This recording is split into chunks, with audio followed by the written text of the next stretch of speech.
वक्फ कानून को बदलने की प्रक्रिया शुरू हो गई है। ये मेरे हाथ में वक्फ अमेंडमेंट बिल है जो पार्लियामेंट में इंट्रोड्यूस हो चुका है। बहुत सारे बदलाव किए गए हैं, कुल 44 बदलाव किए गए हैं। 44 सेक्शंस को बदला गया है वक्फ कानून के। वोहरा और आगा खानी मुस्लिम्स को भी अब मान्यता मिल गई है। वक्फ को अनिवार्य रूप से घोषित करना पड़ेगा, यानी अगर आप अपनी ज़मीन को डोनेट करना चाहते हैं, आप कुछ दान करना चाहते हैं, वक्फ करना चाहते हैं, तो बाकायदा उसको स्टैंप ड्यूटी पे लिखना होगा किसने वक्फ किया है, कब वक्फ किया है, किसके सामने वक्फ किया है। बाकायदा गवाहों के बयान भी होंगे। महिलाओं की प्रॉपर्टी पे जो कब्जा हो जाता था वक्फ बोर्ड का, जिसके बच्चे नहीं होते थे, जिसके औलाद नहीं होती थी, वो अपनी ज़मीन अपने भतीजे को नहीं दे पाती थी, वो महिला अपने भांजे को नहीं दे पाती थी, अपनी बहन के बच्चे को नहीं दे पाती थी, अपने देवर के बच्चे को नहीं दे पाती थी, वो ज़मीन वक्फ बोर्ड छीन लेता था। उस पर भी रोक लग गई है। किसी भी प्रॉपर्टी को वक्फ जो डिक्लेयर करने की पावर थी, पता चला जंगल को वक्फ डिक्लेयर कर दिया, पहाड़ों को वक्फ डिक्लेयर कर दिया, तमिलनाडु के एक मंदिर को वक्फ डिक्लेयर कर दिया, तमिलनाडु के गाँव को वक्फ प्रॉपर्टी डिक्लेयर कर दिया, एयरपोर्ट को वक्फ प्रॉपर्टी डिक्लेयर कर दिया। ऐसे बड़ी बड़ी चीज़ों को उस अनलिमिटेड पावर पर रोक लगाई गई है। सर्वे का काम अब वक्फ बोर्ड का सर्वे कमिश्नर नहीं करेगा, बल्कि कलेक्टर को पावर दे दी गई है। कलेक्टर उसका सर्वे कराएंगे कि वक्फ प्रॉपर्टी है या नहीं है। सेंट्रल वक्फ काउंसिल में अब 3 एमपीज को जोड़ दिया गया है, 2 लोकसभा के एमपी और 1 राज्यसभा के एमपी को। 2 नॉन मुस्लिम भी इसमें सदस्य जोड़ दिए गए हैं। और वक्फ ट्रिब्यूनल की जो पावर थी अनलिमिटेड, उसको भी थोड़ा कम किया गया है।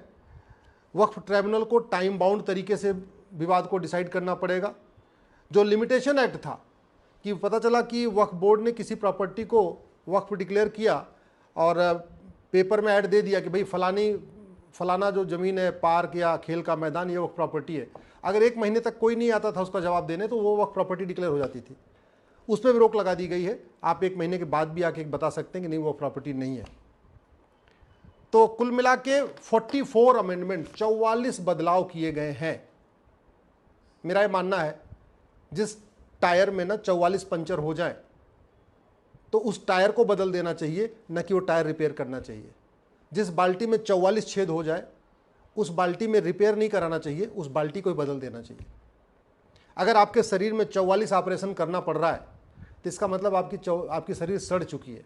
ज़्यादा अच्छा है मोक्ष प्राप्ति हो जाए, मुक्ति मिल जाए उस शरीर से, बजाय कि 44 जगह ऑपरेशन कराने के। अगर आपके हाथ में 44 फ्रैक्चर हो गया है तो आप इसका मतलब आपका हाथ बेकार है। इसलिए अगर वक्फ एक्ट को सुधारने के लिए 44 बदलाव करना पड़ रहा है तो आप खुद सोच सकते हैं कि ये कानून कैसा रहा होगा। 1954 में नेहरू जी ने बहुत सोच समझ के भारत के ज़मीनों पर अवैध कब्जा करवाने के लिए इसको बनाया था, और नतीजा दुनिया के 50 देशों की जो क्षेत्रफल है उससे ज़्यादा हमारे देश में वक्फ बोर्ड के पास एरिया हो चुका है। सवाल ये बनता है कि भारत संविधान से चलता है और संविधान में तो वक्फ का नाम कहीं शब्द ही नहीं है। पूरे के पूरे, ये मेरे हाथ में संविधान है, भारत के पूरे संविधान में आप कोई एक व्यक्ति मुझे WAQF वक्फ दिखा दे और यहाँ वक्फ लिखा हो, मैं मान लूंगा कि हाँ वक्फ बोर्ड ठीक है, वक्फ ट्रिब्यूनल ठीक है, वक्फ कानून ठीक है। कहीं है ही नहीं है।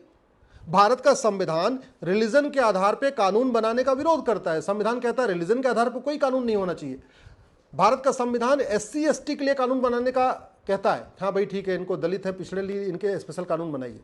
महिलाओं के लिए विशेष कानून बनाने के लिए कहता है, लेकिन रिलीजन के आधार पर कानून बनाने के लिए संविधान बिल्कुल नहीं कहता है, बल्कि मना करता है। क्यों? क्योंकि भारत का विभाजन रिलीजन के आधार पर हुआ था और उस विभाजन के बाद ये संविधान बना था। तो संविधान निर्माताओं ने कहा था कि आप SC ST के लिए अलग से नियम बनाइए, कानून बनाइए, आयोग बनाइए, मंत्रालय बनाइए। महिलाओं के लिए अलग से कमीशन बनाइए, आयोग बनाइए, मंत्रालय बनाइए। महिलाओं के लिए SC ST के लिए अलग से वेलफेयर स्कीम शुरू करिए। लेकिन रिलीजन के आधार पे न कानून बनेगा, न मंत्रालय बनेगा, न कमीशन बनेगा, न ट्रिब्यूनल बनेगा, न नियम कानून बनेगा। अब संविधान रिलीजन के आधार पे कानून बनाने का विरोध करता है और ये वक्फ कानून तो रिलीजन के आधार पे ही है, मजहब के आधार पे है। संविधान मजहब के आधार पर ट्रिब्यूनल का विरोध करता है और जो वक्फ ट्रिब्यूनल है वो तो मजहब के आधार पे है। और एक मजहब के लिए भारत में तो बहुत लोग रहते हैं, जैन भी रहते हैं, बौद्ध भी रहते हैं, सिख भी रहते हैं, पारसी भी रहते हैं, यहूदी भी रहते हैं, बहाई भी रहते हैं, और किसी के लिए मजहब के आधार पर ट्रिब्यूनल नहीं है। केवल और केवल एक मजहब के लिए वक्फ आपका ट्रिब्यूनल है। भारत का संविधान रिलीजन के आधार पर बोर्ड बनाने का विरोध करता है। ईसाई बोर्ड नहीं है, बहाई बोर्ड नहीं है, सिख बोर्ड नहीं है, जैन बोर्ड नहीं है, बौद्ध बोर्ड नहीं है, हिंदू बोर्ड नहीं है, पारसी बोर्ड नहीं है, फिर वक्फ बोर्ड क्यों एक मजहब के लिए? भारत का संविधान रिलीजन के आधार पर योजना चालू करने का विरोध करता है, रिलीजन के आधार पर आयोग बनाने का विरोध करता है, रिलीजन के आधार पर मंत्रालय बनाने का विरोध करता है। भारत के संविधान में रिलीजन वक्फ नाम का शब्द ही नहीं है। अच्छा, ये वक्फ बोर्ड बड़े चालाकी से क्या कर रहा है, जगह जगह मज़ारें जो बन रही हैं उनको भी वक्फ प्रॉपर्टी डिक्लेयर कर देता है, दरगाह को भी वक्फ प्रॉपर्टी डिक्लेयर कर देता है, कब्रिस्तान को भी वक्फ, जो पक्का कब्रिस्तान होता है, बाउंड्री बनी होती है, उसको भी वक्फ प्रॉपर्टी डिक्लेयर कर देता है। जबकि सच्चाई है, कुरान में न मज़ार कहीं लिखा हुआ है, न दरगाह कहीं लिखा हुआ है, न पक्का कब्रिस्तान कहीं लिखा हुआ है। सच्चाई तो यह है कि मज़ार, दरगाह और पक्का कब्रिस्तान बनाना अन इस्लामिक है, अन कुरानिक है। इसलिए आपको अरब में, दुबई में, कुवैत में, कतर में, बहरीन में, मस्कट में कहीं पे भी एक भी मज़ार नहीं मिलेगी, एक भी दरगाह नहीं मिलेगी, एक भी पक्का कब्रिस्तान नहीं मिलेगा। तो ये वक्फ बोर्ड, वक्फ ट्रिब्यूनल, वक्फ कानून केवल संविधान विरोधी नहीं है, बल्कि कुरान विरोधी भी है, इस्लाम विरोधी भी है। इसलिए मैं कहता हूं इसको खत्म होना चाहिए। संविधान कहता है एक देश एक विधान, एक देश एक कानून, तो one nation one property code होना चाहिए। अगर दान के लिए कानून बनाना है, चैरिटी के लिए कानून बनाना है, तो one nation one charity code होना चाहिए। आपको अगर धार्मिक स्थानों के लिए कानून बनाना है तो one nation one endowment code होना चाहिए। यानी आप संपत्ति के लिए है तो one nation one property code होना चाहिए। इसका मतलब संविधान ये कहता है कि आपका समान धर्मस्थल संहिता होनी चाहिए, समान दान संहिता होनी चाहिए, समान संपत्ति संहिता होनी चाहिए, जो कानून हो वो सबके लिए एक हो। लेकिन वक्फ कानून जो 44 बदलाव के बाद भी आ रहा है, अभी भी वो संविधान के स्पिरिट में नहीं है। कुछ लोग कहेंगे नहीं, भारत में बहुत सारे ट्रिब्यूनल चलते हैं, एनजीटी है, ऐसे बहुत सारे ट्रिब्यूनल हैं, इनकम टैक्स के ट्रिब्यूनल हैं, एयर पोल्यूशन मतलब इन्वायरमेंट के लिए आपका एनजीटी, ऐसे बहुत सारे। हाँ, संविधान में भारत में इसमें 20 से ज़्यादा ट्रिब्यूनल चल रहे हैं, लेकिन एक भी ट्रिब्यूनल किसी मजहब के लिए नहीं है। जितने भी ट्रिब्यूनल हैं वो सारे जेंडर न्यूट्रल हैं और रिलीजन न्यूट्रल है। लेकिन वक्फ बोर्ड, वक्फ ट्रिब्यूनल ये जेंडर न्यूट्रल नहीं है, ये रिलीजन न्यूट्रल नहीं है, ये तो पर्टिकुलर एक मजहब के लिए बना है। इसलिए मेरा ये मानना है। और जो सबसे बड़ा खतरा है, कहते नहीं किसी समस्या को खत्म करना तो जड़ से खत्म करिए।